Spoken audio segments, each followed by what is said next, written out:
മലയാളത്തിലെ വലിയ വിജയ ചിത്രങ്ങളിൽ ഒന്നാണ് അൽഫോൺസ് പുത്രൻ സംവിധാനം ചെയ്ത പ്രേമം.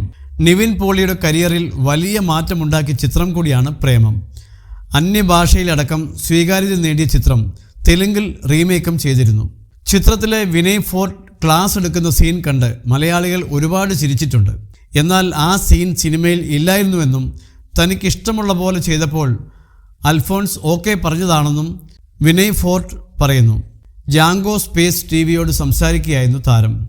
ജാവ സീക്വൻസ് പ്രേമം സിനിമയിൽ ഇല്ലാത്തതാണ്. ഞാൻ ക്ലാസ്സിൽ പഠിപ്പിക്കുന്നു. പടത്തിലെ നായകൻ്റെ എൻട്രി, അതാണ് സീൻ. നിവിൻ പോളിയും ടീമുമൊക്കെ എൻട്രി ചെയ്യുന്നു. അതായിരുന്നു പടം. ക്ലാസ് എടുക്കാൻ നോക്കുമ്പോൾ അതൊരു സ്റ്റേറ്റ്മെൻറ്റ് പോലെയുള്ള സാധനമാണ്. ഞാൻ ബുക്ക് നോക്കിയപ്പോൾ ജാവയുടെ പ്രോപ്പർട്ടീസ് ഉണ്ട്. അതിൽ ജാവ സിമ്പിളാണ്, പവർഫുള്ളാണ് എന്നൊക്കെ പറയുന്നത് അതിൻ്റെ പ്രോപ്പർട്ടീസാണ്. ഞാനത് വെറുതെ തുടങ്ങിയതാണ്. ഞാൻ നോക്കുമ്പോൾ അൽഫോൺസ് ചിരിക്കുന്നുണ്ട്.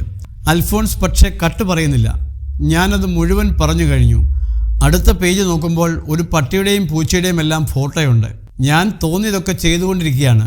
എല്ലാം കഴിഞ്ഞ് ഞാൻ ഷൂട്ട് കഴിഞ്ഞില്ലേ എന്ന് നോക്കുന്ന അവസ്ഥ വരെ എത്തി. അപ്പോഴാണ് കട്ട് എന്ന് പറയുന്നത്. അതൊരു ഫിലിം മേക്കറുടെ കഴിവാണ്, വിനയ് ഫോർട്ട് പറയുന്നു.